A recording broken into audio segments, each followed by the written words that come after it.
People of the internet, how you doing? I am the F-King Guy, and today I'm looking like a hobo, which is fortunate really considering the films we've got. That's because on this show, Total Cult Zone presents a double feature of street trash and street trash. Bring in volunteer number 85. I'm still gonna get paid.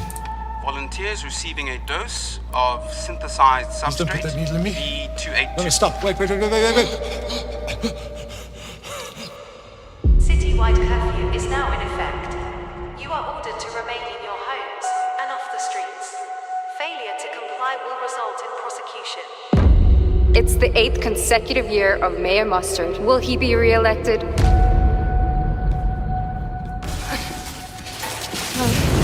Mayhem in the city. Homeless are fighting against the government. People are fighting for their rights. There's another one! Go! No babies.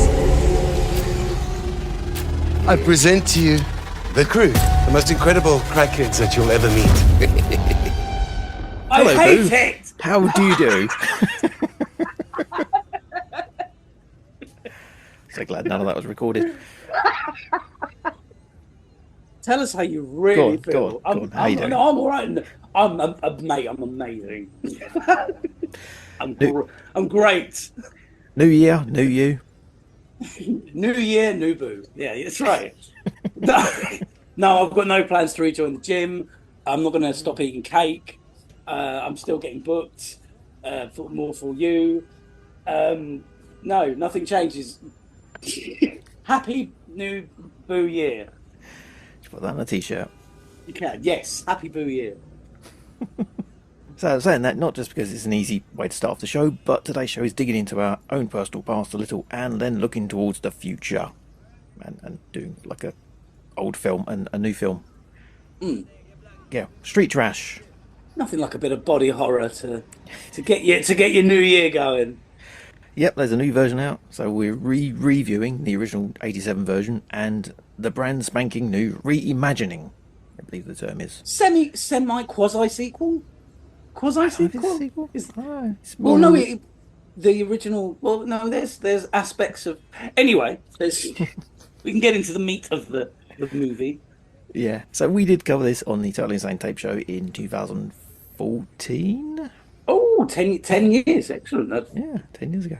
And weird coincidence that I was listening to an episode we did on Adam Sandler, to grab a little clip from that.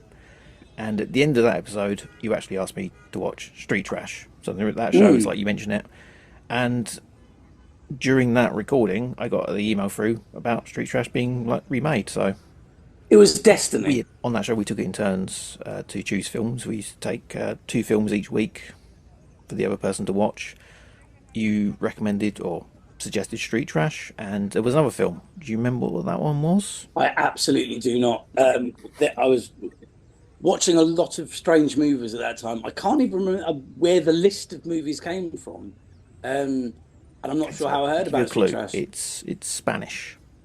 Oh, The Day of the Beast. Bingo. I love that movie. That is a fantastic movie still. Of the 6 times I've seen it in my life, it never fails to grab my attention. That is a corker. Yeah, El Dia de la Bestia. It's the original Spanish name. Which is a great film. It's a great movie. Yeah, Spanish horror dark comedy film about a priest who was figured out when the Antichrist is returning and needs to sin enough to get close to him and kill him. Excellent film that I wish I watched instead. Also on the episode, I started the show by giving you a little quiz, because apparently the previous week you mixed up Al Pacino and Robert De Niro. They're different guys. Pacino? I gave you 5 films, and you had to say who starred in which film, and you got 2 out of 5 correct. Terrible. Can I have do the same quiz, and I bet I'll get a better score. Come, bring it. Well, it's a different quiz. That's fine. Same principle. De Niro or Pacino. Okay. Goodfellas. De Niro. Correct. Yes. I had to visualize his face there. I was like, ha, hoo-ha. I'm not that guy. The Godfather. De Niro. Incorrect. Pacino. Damn it! De Niro's second one. Right. Deer Hunter. Christopher Walken. He was in it, but he's neither De Niro or Pacino. Oh, that is De Niro. Correct. Yeah, no, I knew that. Carlito's Way. Pacino. Correct. Already beaten your old score. Yes. Gonna go 4-1. The Adventures of Rocky and Bullwinkle. De Niro. Correct. Yeah, no, I knew that. See, maybe I just wasn't on my A game. Like the other quiz must have been very difficult. It really wasn't. Scarface. Oh, I don't know about that one. Jack and Jill. Easy. Dear Lord. I don't need this. Are you tired of the same old routine? My wife, my Busting your hump and getting nowhere? This just ain't my day. The boss, is he always on your back? Nice, the ass belongs in your chair, not in your lap, which is where you keep trying to put it. You bastard! The wife. You know? And the kids. Is that right? They never listen. I hate to see him pissing his life away in them goddamn computers. Do you ever feel like forgetting the whole thing? You think I got it easy? Well, now you can. I'm talking about life! Drop out and join the ranks of the few. The filthy. The trash. I got my own place, a condominium. Where else can you live for free? Original And street for trash. even less. So, synopsis was: a liquor store owner sells alcoholic beverages to homeless people, unaware of what the bottles actually contain. Toxic brew, which tells you absolutely nothing about the story, really. There was a story in Street Trash 1? I mean, because I listened to the show and I said there was no story to it and there was no purpose to it, but then watching it again, I'm like, I'm picking up themes here and subtext that possibly I'm reading too much into. Homeless people melting. I mean, that's only a really small part of it. It's never explained why the thing melts them anyway, and it plays no real part in the big picture of it all. It's kind of just a side quest almost. It's like, oh, we've got this viper and we want to melt people. Okay, so how do we put that into a film? We don't. It's a side Dude, story. I've just come up with this really great special effect where we fill a balloon full of paint. Dude, we should make a film about it. What will we call it? Street Trash. But watching it again, it's like the story is quite expansive. You've got a homeless gang led by a Vietnam vet called Bronson who's experiencing severe flashbacks to the war. Young secretary of a wrecker's yard called Wendy who's helping out a group of young homeless kids, one of which is Kevin. She's getting quite attracted to, despite him apparently being a minor.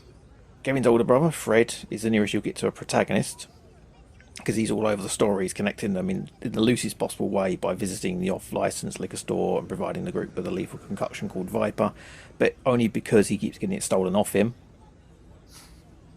Then you've got the grizzled, violent cop with a discipline issue who's trying to figure out the random deaths that are happening with the Vipers and why these people are melting, and then he gets changed to the death of a gangster's girlfriend, who the gangster's then becomes a character like 45 minutes into the film, and I said back then, he's like supposedly the really bad guy, but seeing as he only wants to avenge his girlfriend's death, turns out to be one of the nicer characters you'll find in this mess of a story.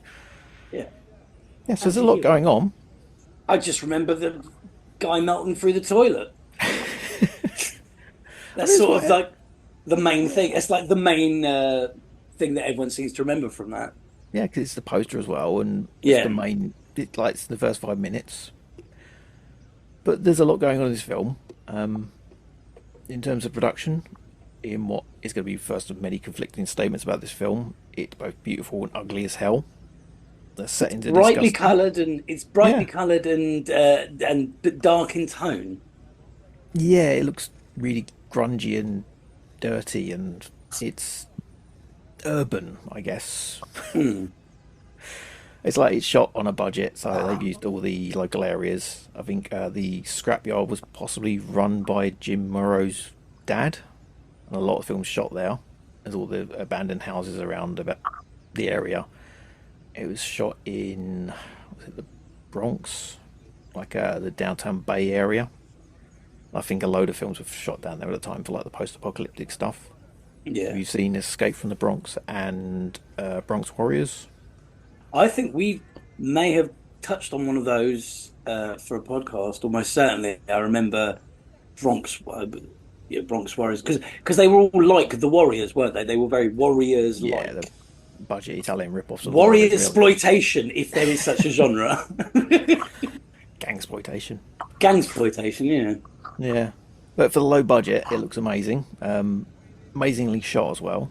It checks in because the director Jim Morrow, also known as J. Michael Morrow, has worked steadily over the years as the Steadicam operator of choice for James Cameron. The guy who directed this actually worked the cameras for The Abyss, Terminator 2, True Lies, and Titanic. He's also got Dancing for Wolves on his resume, Heat, Casino. Nominated for a BAFTA for Yeah, but if you ask him what his favourite film he worked on was, he's not going to say T2, is he? Fucking James Cameron. I worked on Street Trash. I made Street Trash. But he's nominated for a BAFTA for his work on the non-sexy Crash. No, the crap one. There's a non-sexy version of Crash? Is that where they just drive the cars?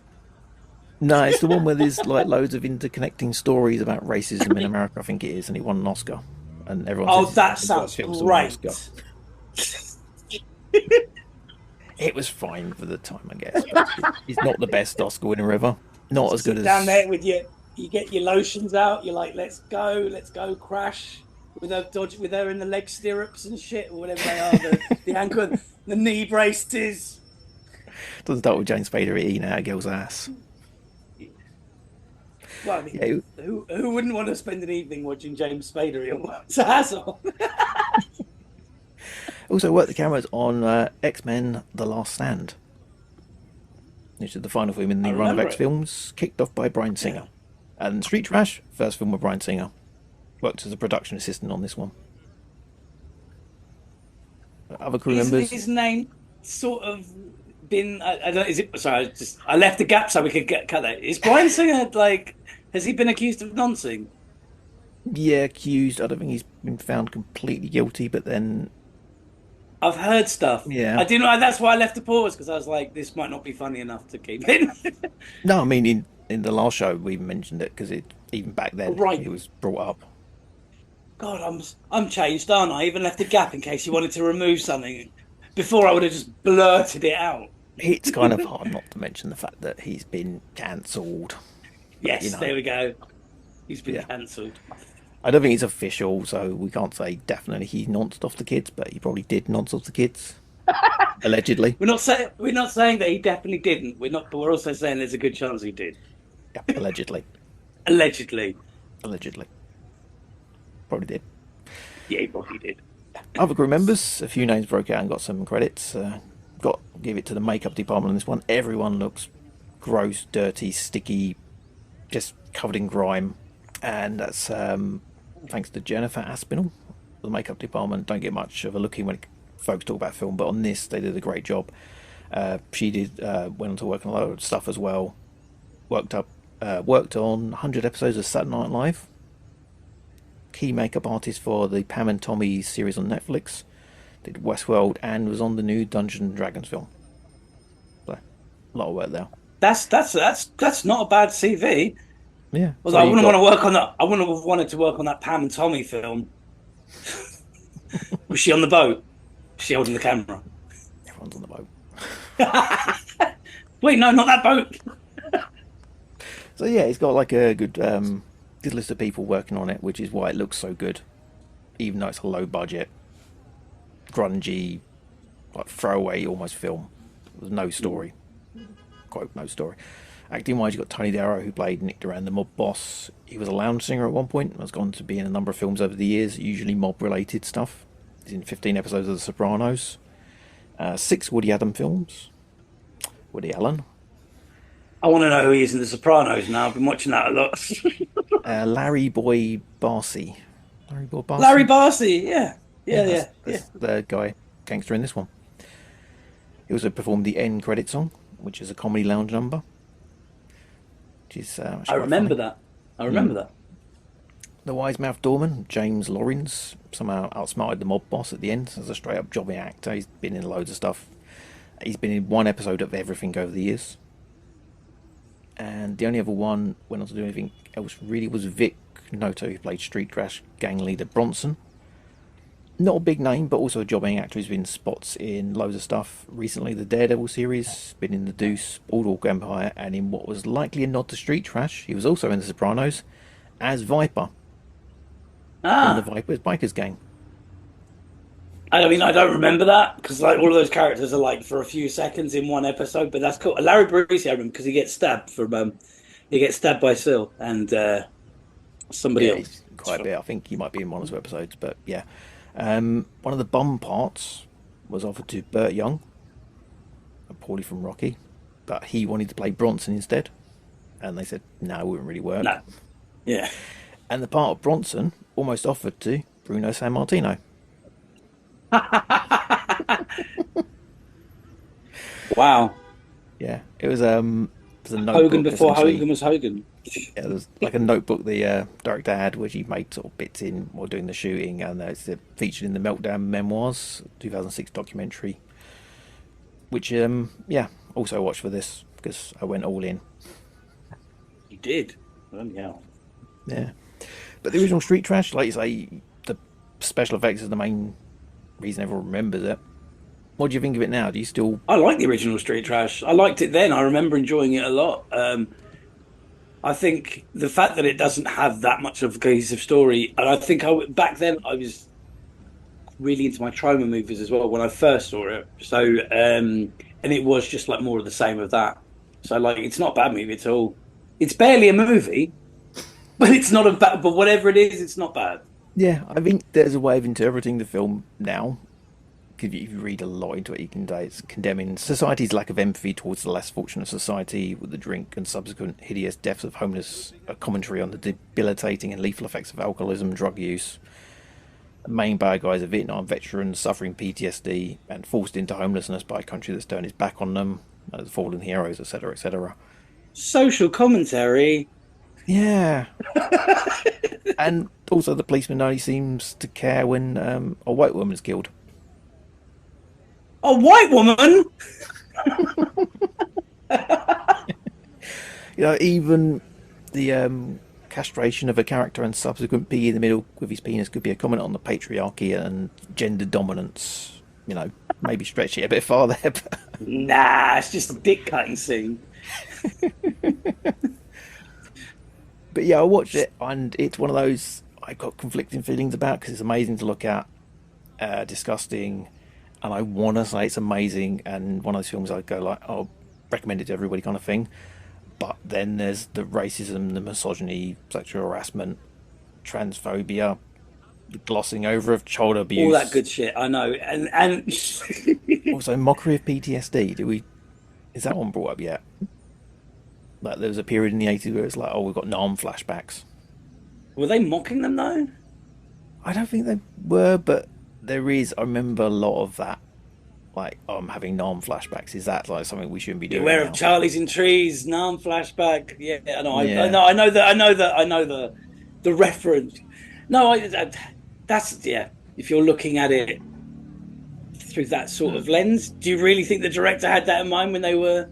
I mean, you're not wrong. It does, because even the remake, which we're going to talk about in a bit, has that aspect of social commentary as well. It's all like it's class wars, isn't it? It's like you said, they don't care about the homeless, so they don't really care what happens to them. So why should we care about the fact that they're drinking this liquid that kills them when people don't even care that they're sleeping on the streets? I see that commentary point. Yeah. To me, it's just lots of balloons filled with paint and. Yeah. But if it was just that, you kind of go, okay, get away with it. It's of the time, but then there's the full-on rape and necrophilia. Yeah, no, that's pretty horrible. I think there's a lot that's in it. You've got to have shock with those sort of films. There's got to be a couple of shock value pieces, like in the sequel we'll be talking about. There's a couple of shock pieces. Yeah, most certainly. I mean, with this though, it's the fact it's the good guy that instigates it. It's really weird you say that, because I watched a film a couple of years ago, and in one of the earlier scenes, the hero does something awful, like kills a child or something. And then for the rest of the film, I'm like, how am I meant to be rooting for this guy? And it was like, it actually took me out of the film. I was like, he's like a soldier, and at the beginning, they're in a village. I can't remember the name of the film, but they're in a village. They end up burning out a hut, and he knows there's a child in it. But then it's his like redemption. But I'm like, right, he's redeeming himself. But the guy killed a child.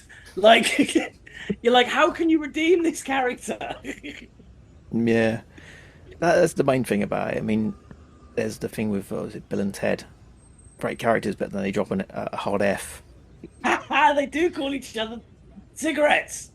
Yeah, and that's it. It's like films from that era, if it's the bad guy saying it and they're being racist, it's like, okay, you can't really have a period piece without that.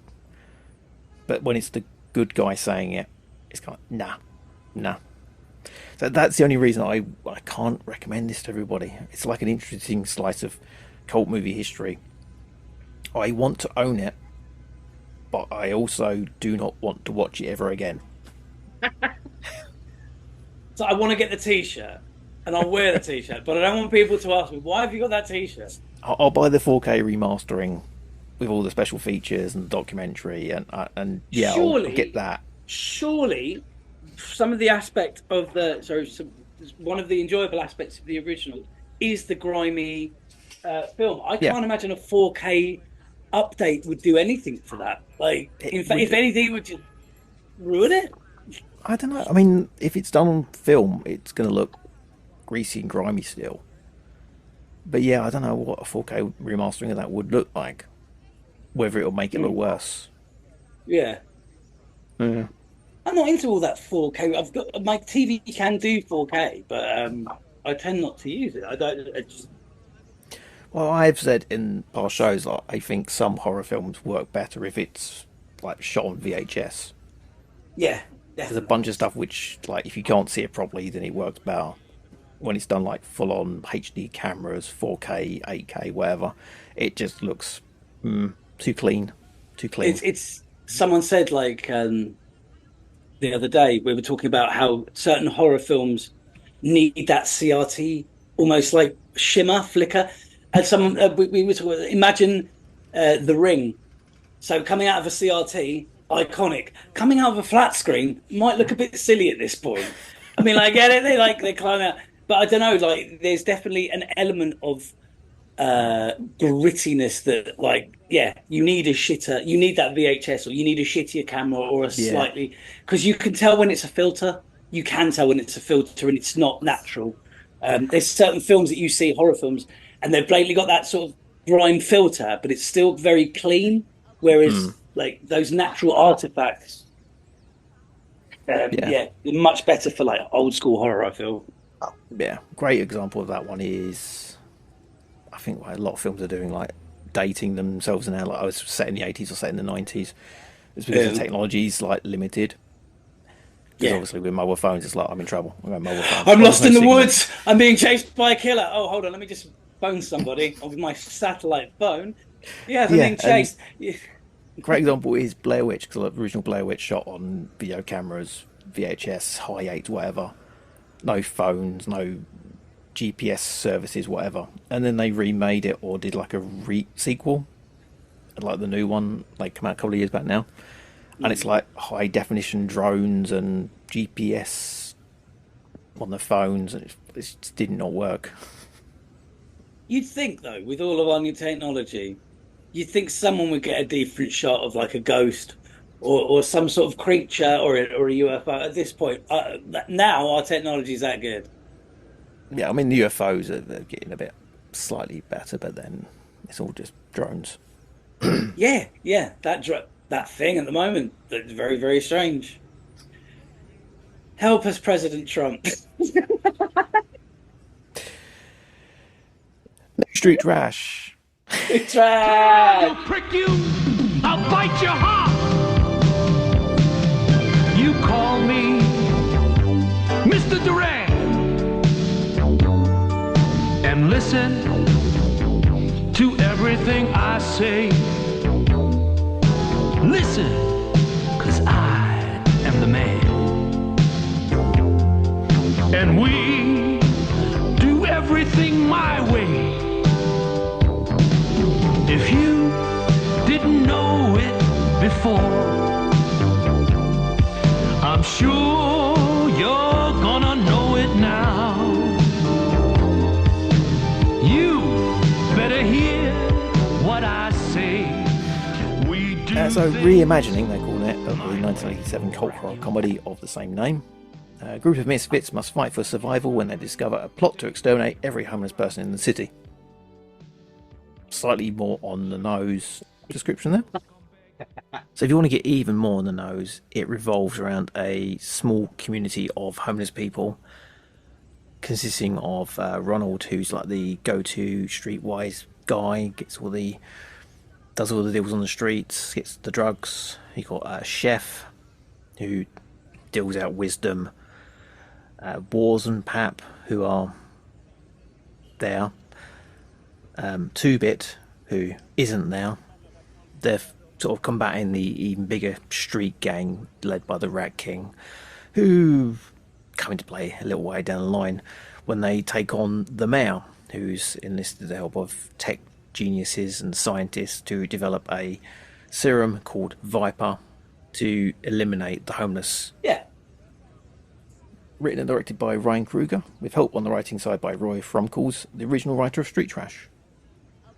Also executive producer. So Ryan Kruger is a unique director. Looking at his history, he's produced a whole load of interesting sounding short films and a feature film called Fried Barry. Fried Barry. I've heard a lot about this movie since reading about this new Street Trash. Yeah, film where the human has his body hijacked by aliens and then taken on a bender. Shot in a couple of days, mostly improvisational with the characters. The main one played by Gary Green, who played 2-Bit in this film. Possibly the same character. And the lead of that film was supposed to be Joey Kramer. Joey Kramer? Ring any bells? Yeah, the name does. Why do I know Joey Kramer? He was the lead character in 80s favourite Flight of the Navigator. Right. That's a fucking... Jesus, Flight of the Navigator. Yeah. He's apparently a friend of Ryan Kruger, and he does have a big 80s influence in all his works. Which is why the last line by Ronald in this film comes from a film from the 80s. I must have missed that.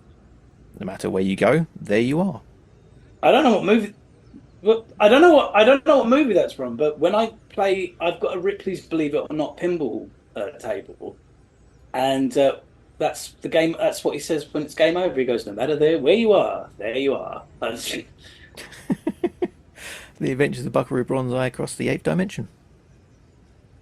Of course it is. That's strange. I didn't... That's a random Buckaroo Banzai reference there. That's great. Films I'd rather be watching. Right away, we see the difference between the two films. The message is spelled out in big capital letters up front, while the OG film is like a mess story-wise. Anything you can glean from it is all down to your interpretation. So my interpretation this time is quite deep and meaningful. This is rich guy's bad, poor guy's good. Yes, that's what I'm saying. It's class war. Yeah, but it's like spelled out for you and up front, first couple of minutes. Homeless good, Richie's bad. Homeless good, Richie's bad. Yes. But yeah, I'm thinking like maybe a coherent story will work better this day and age, as long as they keep the same sort of feeling behind it. Mm. So, Boo, did they keep the same feeling behind it? No. It's a lot. It's a lot cleaner. Like it's still a grimy, but the urbanness is a lot cleaner. I find in this one, there's less grime. There's no grime. Well, I mean, the people are grimy. Really? I find that. I mean, they're not filthy dirty. Like the crew aren't like covered in like dirt. But like even the urban areas are cleaner. Even like their little hideout is fairly clean. It's just a warehouse full of stuff. Like it looks like the outside area of a hip London cafe in Hoxton. I think I've been there once or twice. But yeah, it's also shot really flat. It felt like a sitcom. I thought that was intentional, that it was filmed because you want to get into it. There's like a lot of fourth wall breaking, And I think that the audience is meant to be the character Offie. Yeah, awfully. Awfully. Sorry. So I think the way it's filmed is just us watching, as opposed to it being filmed in certain aspect, not through the whole thing. But you're saying it's filmed flat. I get what you're saying. It is filmed like sort of like a sitcom, but it's more, it's less cinematic, and it's more comedic, I suppose, that way. Yeah, because I know the original was supposed to be a comedy. Yeah, and I mean, there's a lot of there is some funny. There's some funny bits in this. There is some funny bits. Chef, very funny character, I've found. Anything else you like about it? Oh, yes, there's plenty as we go along. I mean, obviously, not the dick cutting. That's horrible. Yeah, I mean, that's straight up front as well. Like, it comes off in the first 5 minutes. I was going to say, in the first 5 minutes, there is a melting, a decapitation, an erect penis being cut in half, a degloving. That's always nice to see on screen. As the guy's skin pulls away, as he pulls his hand away. Nasty. Yeah, but it has like the opening death scene, which is a bit like the toilet one, where it's quite impressive. I think as it goes on, the deaths get less and less impressive. Yeah. It's won't spoil it, but yeah, I know what you mean. The big bads could have suffered more. Yeah, but that's pretty much it. It's the big bad guy, who's the guy who runs the country. He wants to get rid of the homeless people, so sets up the drones, which is not far off what people think would happen realistically. It's that anti-homelessness technology. They're putting spikes on benches and on walls so people can't like lay across them, and that I find disgusting. I do have a heart somewhere in this dark facade. No, I think that anti-homeless, that's not trying to be subtle. That analogy, but I hate the anti-homeless technology. I think that's disgusting, and it is class war. Yeah, so the bad guy is obviously Elon Musk. Sorry, give me his proper name. Elon fuckhead cunt Musk. I didn't get that. I didn't get that he was meant to be Elon Musk. Are you being racist? Is it because it's all set in South Africa? No, he's obviously the richest man in the world. I didn't get that, but then I'm not really. I must admit, I don't know much about Elon Musk other than he bought Twitter, and he's a bit of a weird shaped troll. He's buy the planet now.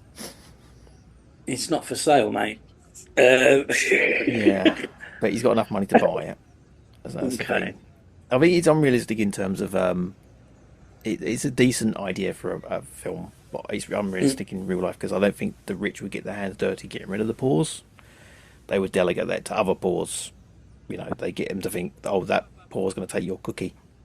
That meme. Yes.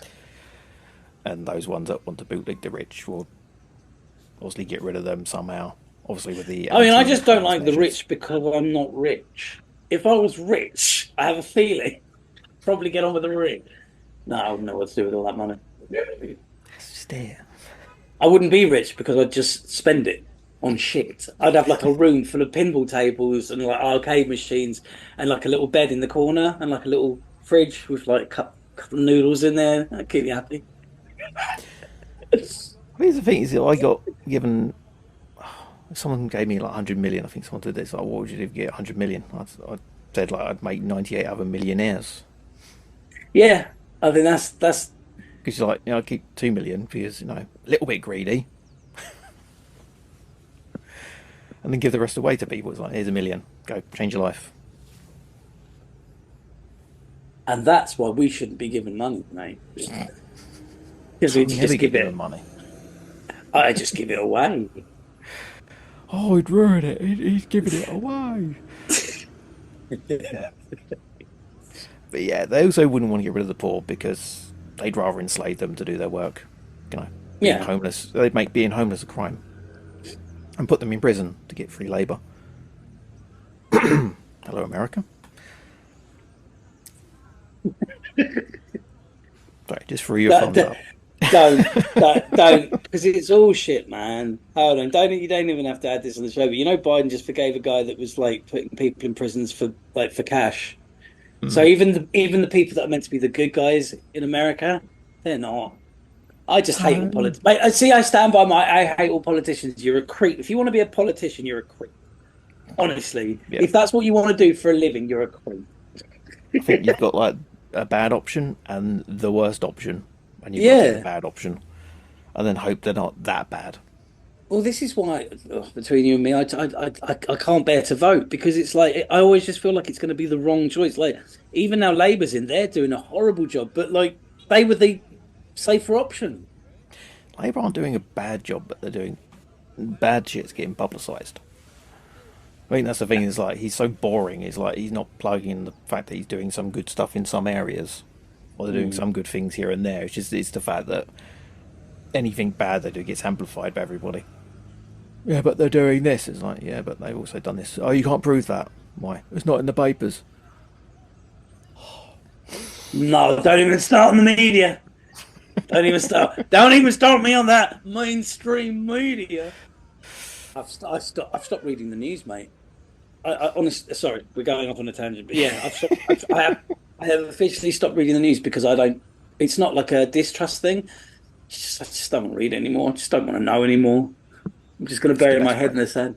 It's terrible because I used to be really turned into like culture and politics and world stuff. I have no idea what's going on in the world at the moment. It's probably the best, but then you got to know about it, and everyone, it seems to be an expert. If you bring up the fact that you are kind of an expert in a field, someone knows more than you online. Again, class war, putting paws against the paws. It's like I know nothing about the Palestine conflict, and I would never have an opinion on it because I'm not educated enough to have an opinion on it.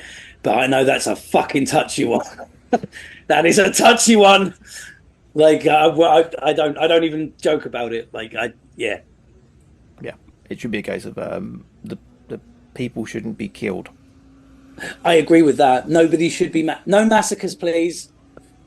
Yeah. That's on anything. Because not a lot of left wing massacres these days. But if there was, I'd be very much against them.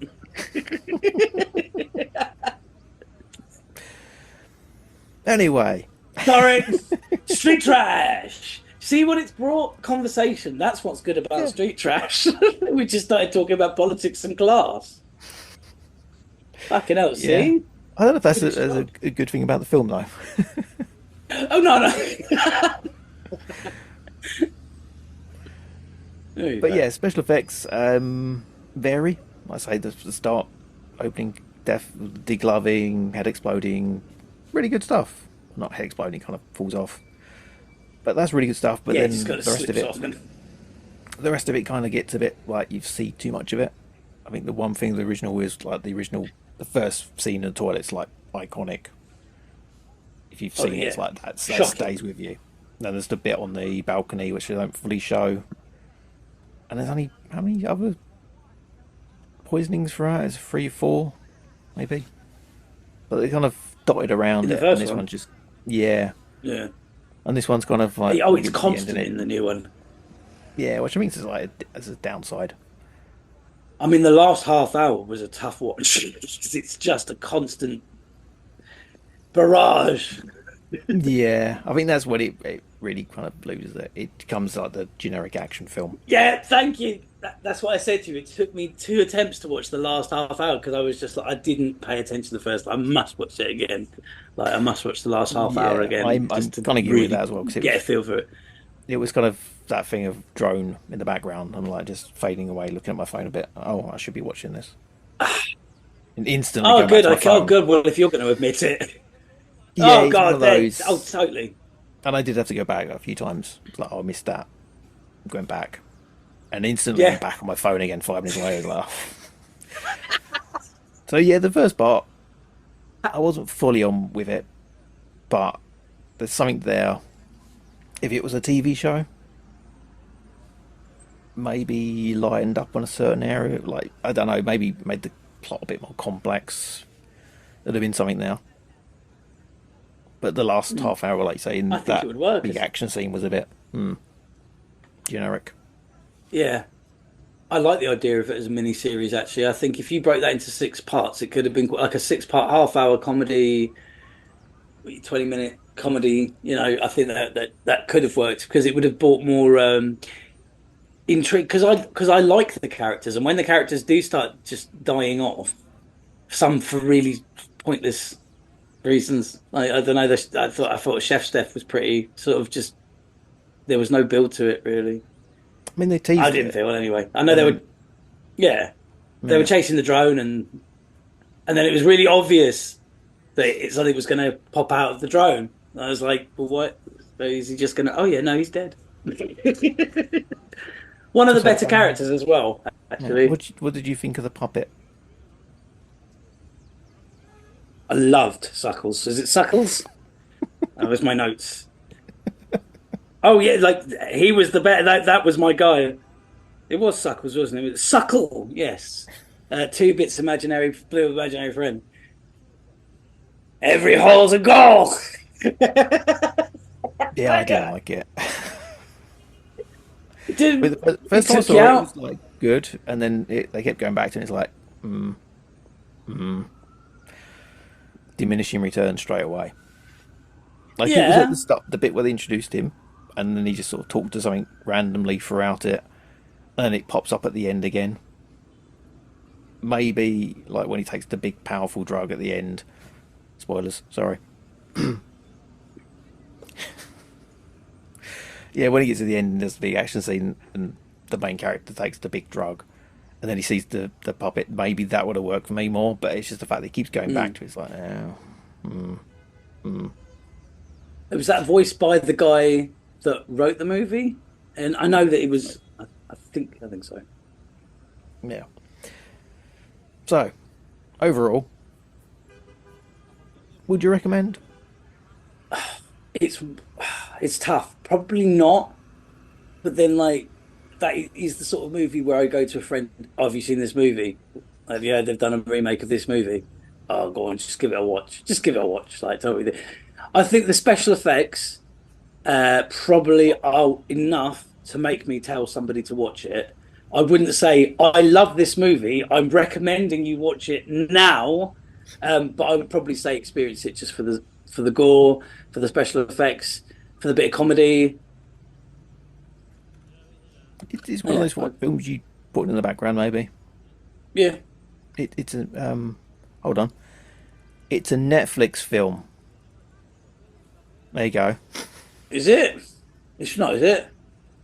It's not on Netflix. No, it's what I'd call a Netflix film. It's films that they sort of just put on the thing and you go, yeah, you should watch this because it pops up in your suggested films and you watch it. And you can do other stuff while you're... Was it Netflix put out a memo to people or scriptwriters to have the characters describe what they're doing so people can have the film on while they're doing other stuff? That's it. I did read that. I'm in the kitchen. I'm baking brownies, but I'm putting drugs in the brownies so that we can get high. I'm in the kitchen. I'm also in the kitchen, waiting for the brownies to cook. Like, yeah. Suddenly, those Lindsay Lohan films I've watched make sense. Why they're so bad? They're just so fucking awful, and it's like an insult to film because it's not. There's like show don't tell kind of thing, and not that tell works. And show. Yeah, this is like tell. He's not showing anything. It could be shot completely flat, no depth to field or fancy camera angles, or is that just a note is that a note they're suggesting, or are they saying if you want to make films for Netflix from now on, you have to do this? I mean, it's Netflix films in themselves. Netflix has been so bad for fucking media overall, in my opinion. A lot of stuff's come out of it, but like, I don't know. There's too many subscription services. There's too much fucking dross. I mean, Spotify's in the news at the moment with all their AI stuff and the way they've been manipulating stuff with filling the feed with AI music that they produce. So they get the fucking money for the listen. Yeah. The AI, the Spotify end of year things have all been compiled by AI as well because they got rid of all the people doing curating. It's just like the going with AI on this, and it's just so much like shite in their things. An artist I found the other day I quite liked the sound of on TikTok, of all places. Went onto his page on Spotify or Deezer, I think it was, and it's just like another AI artist that got the same name. The entire feed is this AI. So this independent artist is like got, I think, 6-7 tracks. How close are we to a universal income? We must be near. No, I'm serious, because I know it's something that gets talked about a lot because we're the great replacement, but it's not white people. It's fucking AI and robots and self-service tills and automatic. I mean, everything is automated now. Everything you see online, like I saw a thing in a Chinese restaurant, and they've got fucking robot arms shaking, food, like cooking food and moving pans, and like, dude, nothing that I used to sell is available really bricks and mortar anymore. Everything's digital. Movies, music, video games. I can go online and order a film, watch it within seconds. I can download a game within an hour. I can, do you know what I mean? Like everything that I used to sell, I've been pushed out work-wise, bricks and mortar. But like, what's left? That's why I like the big pushback on this sudden, like, the AI the fascination with physical media. It's like everyone wants physical media again because it's like, well, we don't own this stuff anymore. Yeah. We own licenses. We own is it licenses? Or license agreements. We own. We don't actually own the thing. Yeah, it's like renting a property or buying a house, but only having a certain amount of like rights on it. It's like, oh, we can kick you out of the house anytime you want. Or you buy a TV and we can just take the TV back if we want to because it's not the right model.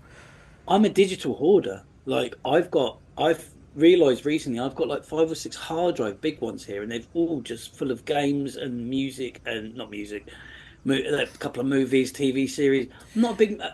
If I want to listen to something, I go straight on YouTube and it's there. So that's where we are. That is where we are. We've got everything at the touch of, literally at our fingertips, and yet why doesn't it feel good? It feels like it feels regressive, doesn't it? It doesn't feel. Yeah. Fucking hell. And that's the podcast. There you go. The regressive universal income podcast featuring street trash. Well, you stick up some good ideas. It's like, well, we do good debatable stuff because it's like we don't own stuff anymore. And I think this film does kind of, I don't know. Does the consumerism, are we going to be pushed out by machines and like rich people who own the machines rather than? Yes. I've been reading a bit too much into it. No, you're not though. I mean, I read yesterday that Elon, they're doing this. I can't remember the name of it. They're doing the thing where it's a computer chip on the brain, and they were. Someone was like, of the 15 monkeys he's had, 9 have died, and I was sorry, but. What is that going to lead to? Like fucking chips on the brain, and it's been going. It is heading that way because people already have like chip implants. You know, like, but was it called bio? I mean, there's reasons to have it. Like if you've got a brain injury, or can't move your arms or legs or whatever like that. It's like, well, you could benefit from this stuff. Like AI could do some sort of thing where, okay, the neurolinks in the brain, we can sort of reattach them to this and get your arms and legs working, and we can cure loads of things. But no, it's just tech bros doing stuff that artists do. Are we going to make films with AI? It's like, well, why? We can make films. Part of the joy of making a film is making it. And how bad are some of those AI videos? They're fucking surreal. Like, some of them are really fucking odd. Like, but if you write a script with AI, we've taken away the whole human element of it and human experience of it. It's like, you can relate to the show. Street Trash, the original film. No fucking AI robot could make that. No. No one can come up with that. Fucking mental, fucked up robot that's literally about to cyber dinosaur. Yeah. Maybe. But yeah, the original Street Trash, it's like a work of art. And I think that's what I'm saying. Like, I'd like to own the film. I appreciate the film. Absolutely cannot recommend it to anybody without a massive, like trigger warning caveat before it's like, yeah, this is going to offend you. But it's not really comparable. Sorry, I was going to say it's not really comparable to other body horrors because, like, I was thinking like Society, The Thing. Like none of them are very You don't get a lot of melty movies. There's bits in The Thing, but it's mainly like being torn and stretched, which is like in Society. Whereas this, it's just all very veiny, poppy, melty. I mean, he did go into it saying he wanted to make a film that would offend everybody. I think that's what he's achieved. Yeah. Yeah. So, I was certainly offended by the sight of a cut in half, bloodied penis that was once erect. I'm very offended by erect penises. Is it because you can't get one? I've got two. I'm going to tell you where the other one came from. Cody. So yeah, the new Street Trash. I can't fully recommend it. I think if it pops up in your feed somewhere and you've got nothing else on, give it a watch. Don't go out of your way to watch it, but if it's there, just press play. Yeah. Whereas if the original you get a chance to watch, just you're going to be offended. That's pretty much it. That's where to be. Yeah. You're going to be offended by it. If you want to be offended, watch it. It's amazing and absolutely horrible at the same time. Yeah. So, Boo, where can we find you online? Oh, God. Where do you get these hot political takes? Oh, the dark web. You can follow me at Boulamont PW on Instagram. It's my wrestler page, but you don't have to talk wrestling with me, and don't look at the pictures, they're embarrassing. You can follow me on Facebook at Boulamont. Again, I don't know why you would. If you like pictures of French bulldogs and ugly wrestlers, then my God, have I got a deal for you. And as always, you can find me on totalcultzone.com. That's totalcultzone.com. Or onion.crbbc penis on the dark web. That's you? I'm on the dark web, baby.